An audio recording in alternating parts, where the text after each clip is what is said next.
Our next speaker is Dr. Bijan Rouhani. He is a member of the organizing committee, and he's going to address another very pertinent aspect of cultural heritage risk management. So without further ado, Bijan, over to you.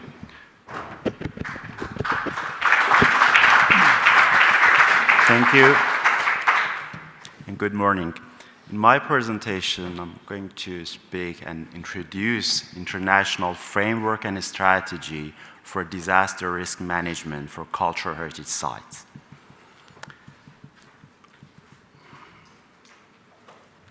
World heritage sites are increasingly at risk due to natural and human-made disasters. In recent decades, many historic cities, cultural landscapes, and archaeological sites have been globally in danger because of risks associated with climate change, earthquake, or even armed conflict. The loss of cultural heritage is not only losing an important source of knowledge and tradition and identity, but it also means the deterioration of socio-economic resources that are necessary for the recovery and development of societies. Cultural heritage as a key component of cultural diversity is also a critical consideration for any strategy to build the resilience of communities. In recent years, there has been a significant increase in the number and impact of disasters. A 2008 study undertaken by the World Economic Forum reported that the number of disasters had risen from an average of 150 a year in 1980 to over 550 per year in 2007. According to the United Nations International Strategy for Disaster Reduction, or UNISDR, the number of disaster-affected people from 1999 to 2005 is around 3.5 million. And economic losses amounted to more than $1 billion US.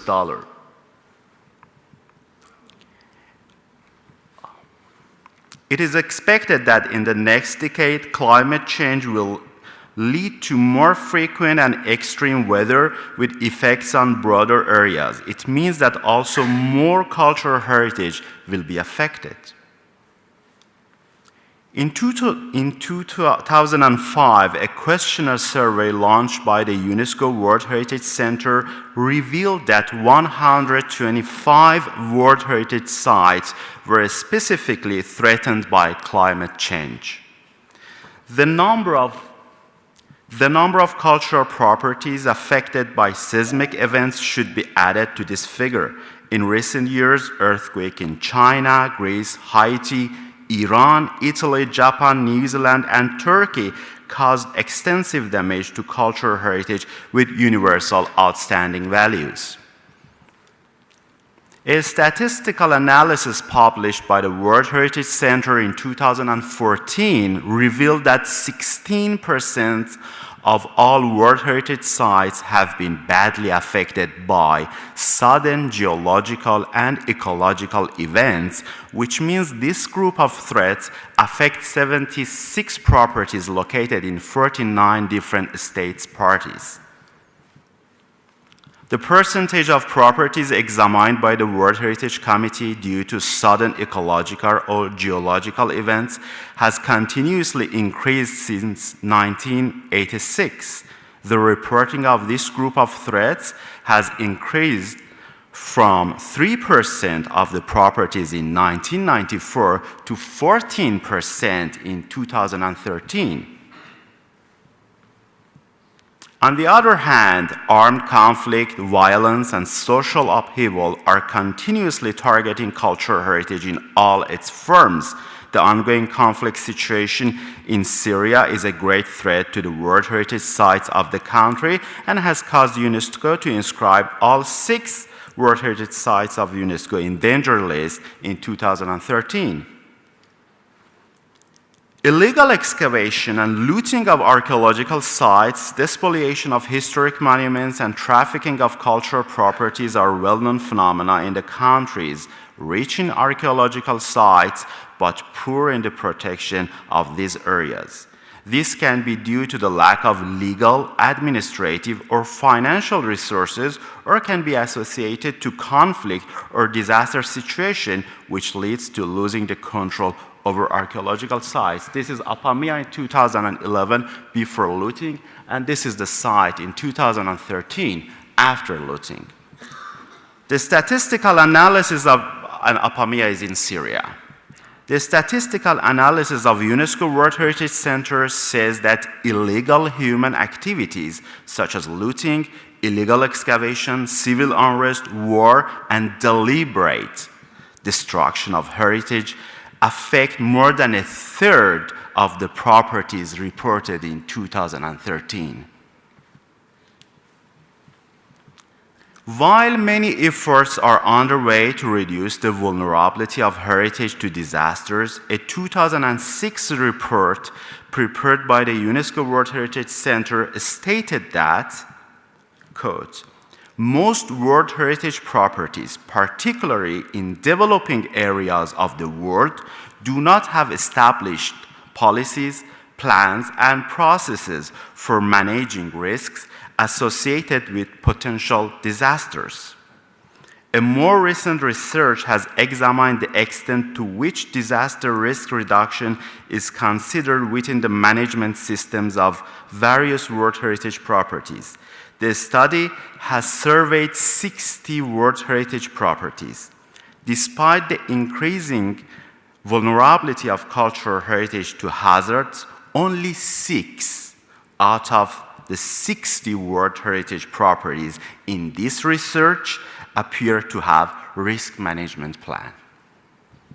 In 73% of the cases, the risks were not even identified within the management document.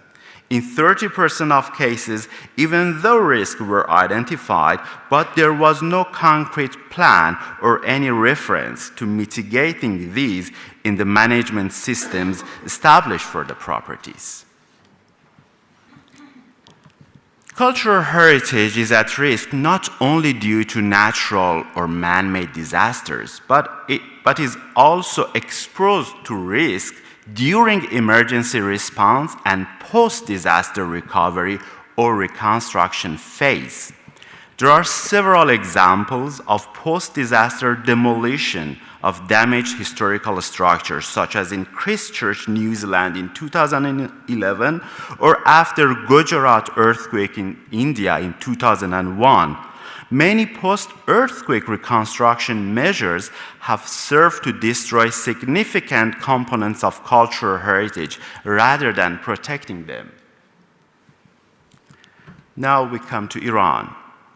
Until now, Iran has successfully inscribed 17 cultural properties on the UNESCO World Heritage List and has about 50 other sites on the tentative list of UNESCO. A tentative list is an inventory of those properties which each country intends to consider for nomination for World Heritage List. There are over 30,000 cultural properties on Iran's National Heritage List. According to the Director General of Museums in Iran, Mr. Karegar, there are about 500 museums in the country. But what is Iran's disaster statistics? Iran is among the most seismically active countries in the world. The 2003 BAM earthquake showed the degree of vulnerability of the significant cultural heritage sites. The number of floods affecting people and their properties has been also increased in Iran in recent years.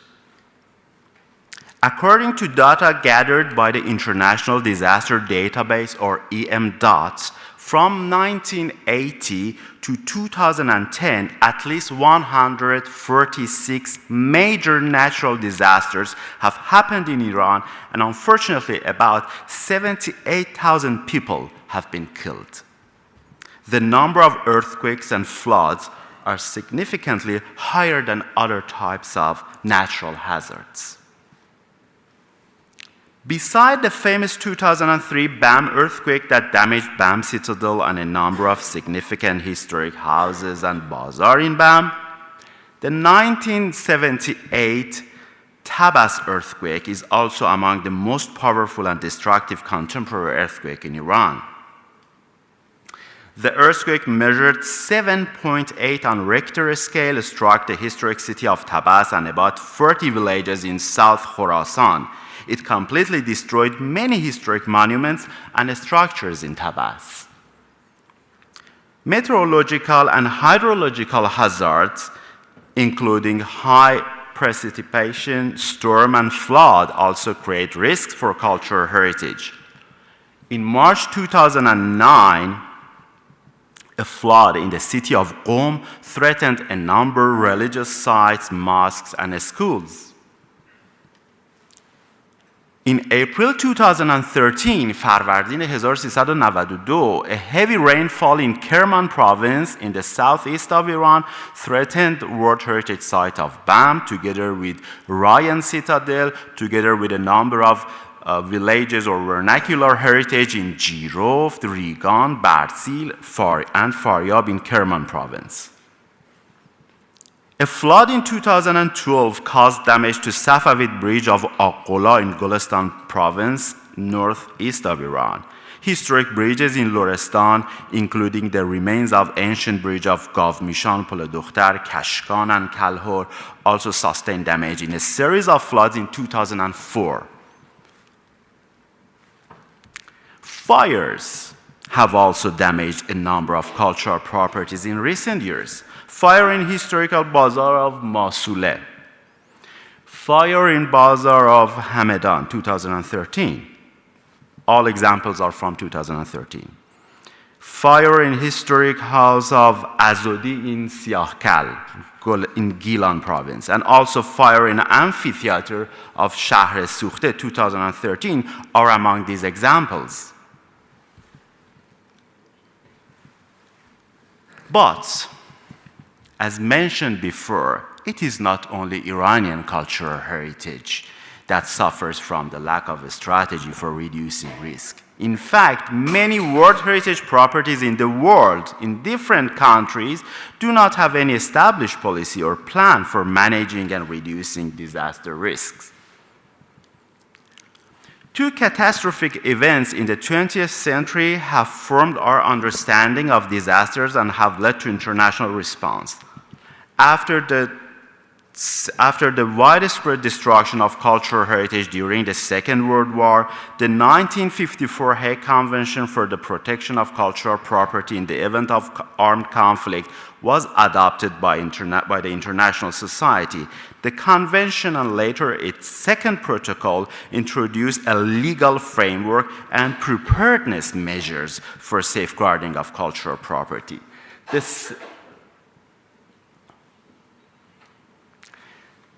The second event that drew the attention of cultural heritage organizations to the necessity of having risk management plan and preparedness measures was the 1966 Florence flood in Italy, which damaged many historic buildings, collections, works of art, books, and documents. The large-scale salvage operation led to the development of guidelines and also a strategy for risk preparedness and emergency response. In 1996, 4 international cultural heritage NGOs, including ICOMOS or International Council on Monuments and Sites, ICOM or International Council of Museums, International Council of Archives or ICA, and International Federation of Libraries or IFLA established International Committee of the Blue Shield. The Blue Shield is the cultural equivalent of the Red Cross or Red Crescent. It is the protective emblem specified in the Hague Convention. The Blue Shield works for the protection of the World Heritage sites by coordinating preparations to meet and respond to emergency situations as well as post-crisis support. And it promotes good standards through risk management training and awareness-raising campaign for professionals and general public. Blue Shield International encourages the establishment of national Blue Shield committees in all countries. The national committees support the international initiative of the Blue Shield and can provide a focus for raising national awareness of the threats to cultural heritage. A national committee of Blue Shield still has not been established in Iran. Establishing Blue Shield National Committee is a step forward for better protection of cultural heritage sites in times of disaster. This is Hugo framework. I skipped from this, and it's an international framework for disaster risk reduction. But I go to this slide, which is UNESCO strategy for reducing risks. In 2006, the World Heritage Center of UNESCO, in cooperation with its advisory bodies like ICOMOS and ICROM, developed a strategy for risk reduction at World Heritage properties. The purpose of the strategy is to strengthen the protection of World Heritage and contribute to sustainable development by assisting states parties to integrate concern for heritage into their national disaster reduction policies and to incorporate concern for disaster risk reduction within management plans of World Heritage properties. The strategy identifies five objectives and related actions structured around the 5 main priorities defined by the Hugo framework. These are a strengthened support within relevant global, regional, national, and local institutions for reduction risk at World Heritage sites, use knowledge, innovation, and education to build a culture of disaster prevention, identify, assess, and monitor disaster risks in World Heritage sites, reduce underlying risk factors, and finally, strengthen disaster preparedness at World Heritage properties for effective response at all levels. The strategy asks all states parties to strengthen policies and founding provisions for disaster reductions within the World Heritage systems, for instance, by including disaster and risk management strategies in the preparation of tentative lists, nominations, monitoring, periodic reporting, and international assistance and training process. This should also receive the maximum attention of Iran, as the country intends to inscribe more than 50 other properties to World Heritage list in future. It's a training course for Syrians, cultural heritage professionals, organized by UNESCO office in Beirut, ICROM and ICOMOS less than 1 month ago for capacity building of heritage managers. In 2010, a resource manual on managing disaster risks for World Heritage was prepared by UNESCO, ICROM, ICOMOS, and IUCN. The manual is meant to provide heritage site managers with a methodological framework to identify, assess, and reduce risks from disasters. DRM, or Disaster Risk Management Plan, should carefully consider the risks that originate inside the cultural property as well as the risks that are in the surrounding environment and buffer zone. It's Meskheta World Heritage Site in Georgia, Gurjistan. There are 3 main levels that should be considered by any DRM or disaster risk management: the actions that are needed before, during, and after disasters. The level of preparedness could be enhanced before disaster by risk assessment, prevention, and mitigation measures for specific hazards. Emergency preparedness to be undertaken before a disaster includes measures such as creating an emergency team, an evacuation plan and procedures, warning system and drills, and temporary storage. To prepare a risk management plan are natural and human-induced hazards that expose the cultural property to disaster risk should be listed. These include primary hazards such as earthquakes, as well as slow and progressive secondary hazards or underlying risk factors. Underlying risk factors are those factors that increase disaster vulnerability, including physical, social, economic, or institutional factors. The relationship between all primary hazards and secondary or underlying risk factors should be analyzed for each World Heritage Site separately.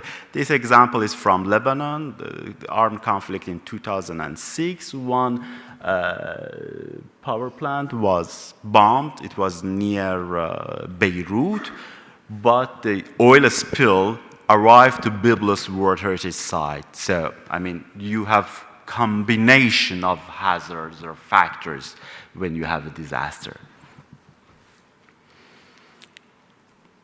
The next step after analyzing all risk factors should be writing disaster scenarios, which are predictions of what the situation is likely to be at a specified time following the disaster.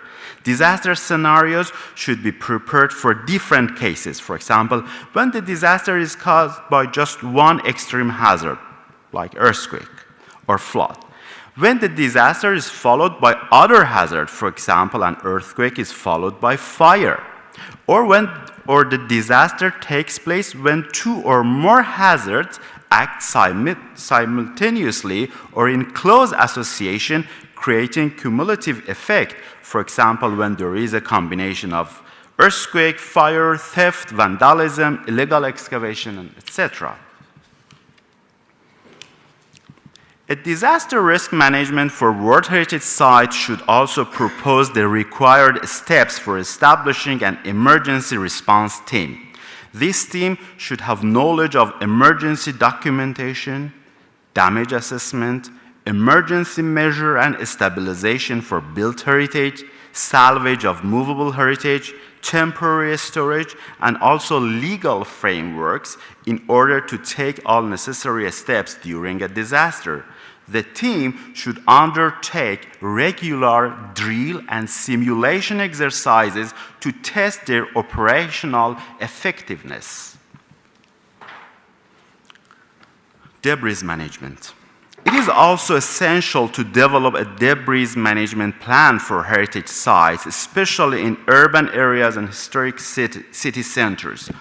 All materials and fragments of a destroyed cultural heritage are also considered as cultural material, as they may have architectural, aesthetic, historic, documentary, archaeological, or symbolic and even economic values.